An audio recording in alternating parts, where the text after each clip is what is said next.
If fornication should become widespread, you should realize that this has never happened without new diseases befalling the people which their forebears never suffered.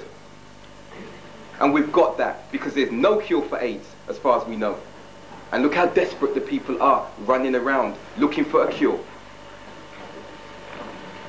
We are living in a time which the Prophet ﷺ warned and hoped that his companions would never see. And look at our condition compared to theirs.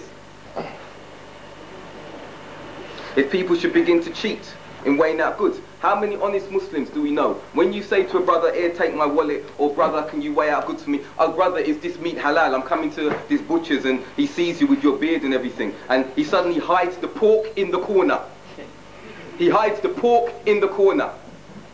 He takes off the Bhangra music, or the soul music, or the reggae music. And he says, MashaAllah brother, Assalamu alaikum, Kadafis. And he smiles at you. Brother, the meat halal. Of course it's halal. Wallahi it's halal. So you buy the meat. But you don't trust whether he's telling you the truth. We know of the documentaries of yesteryear where we saw that the meat that was being provided by Muslims to Muslims was haram. Dewhurst and such like. Just put a halal stamp on it. And what does Allah say here? That this has never happened without drought and famine befalling the people. Look around some of the world and look at the droughts and famine that have befallen the people. We go on. If we withhold zakat, we heard what Brother Yusuf said. Some of us have so much money, but we don't want to give zakat because I'm holding it for a rainy day. We're sinning.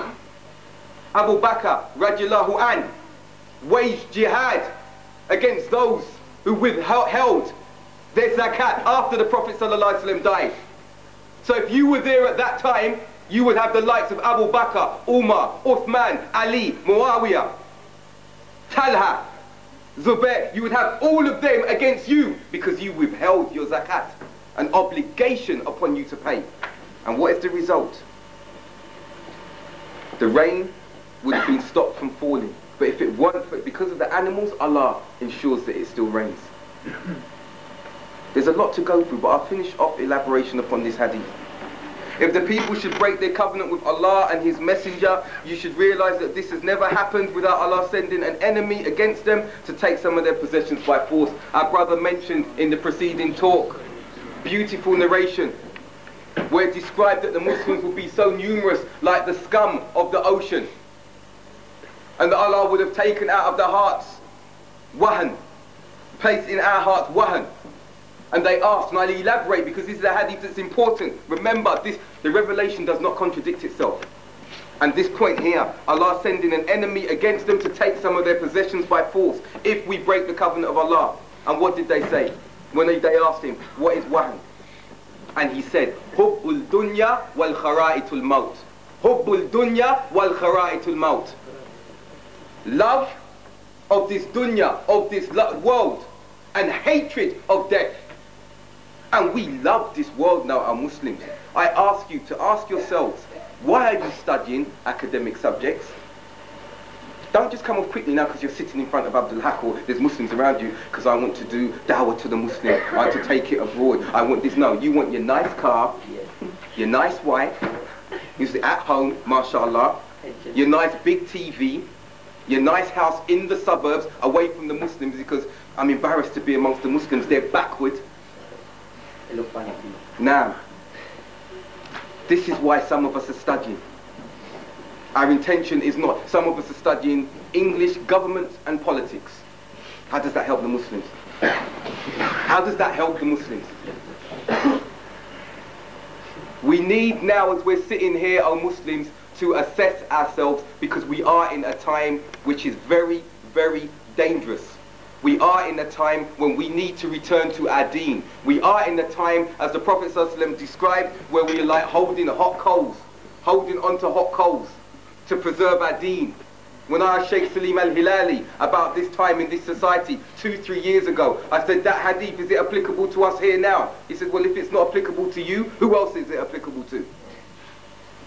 Where we see the hijab going, where we see the beard gone, where we see the garments dragging, where we see the Muslim ashamed to salam another Muslim on the street, where we see Muslims coming out of pubs, we see them coming out of raves, we see them in nightclubs, we see them sneaking into the cinema. They can tell you so much about the Matrix and other films, but they cannot tell you about the Quran and Hadith and things like this. They can tell you so much about David Beckham, Dwight York, Manchester United, Liverpool and such like, but they cannot tell you about Abu Bakr, Uman, Ali, Fatima, Aisha, Khadija, radiallahu anhuma. The children can tell you about Teletubbies, but they can't tell you about anything of Islam. If you break the covenant of Allah, O Muslims, Allah will send an enemy. We have broken the covenant of Allah. La ilaha illallah, Muhammadan Rasulullah. We have broken it because we do not act upon it. We do not know Allah subhanahu wa ta'ala. We do not know Tawheed. If I said, tell me about Tawheed, some of you who think you're smart and have gone to deviated teachings will bring me 4 categories and say Tawheed al-Hakamiyah. Those of you who have gone to the scholars of Islam and know the Sunnah will tell me about the 3 categories. Tawheed Rububiyyah. Someone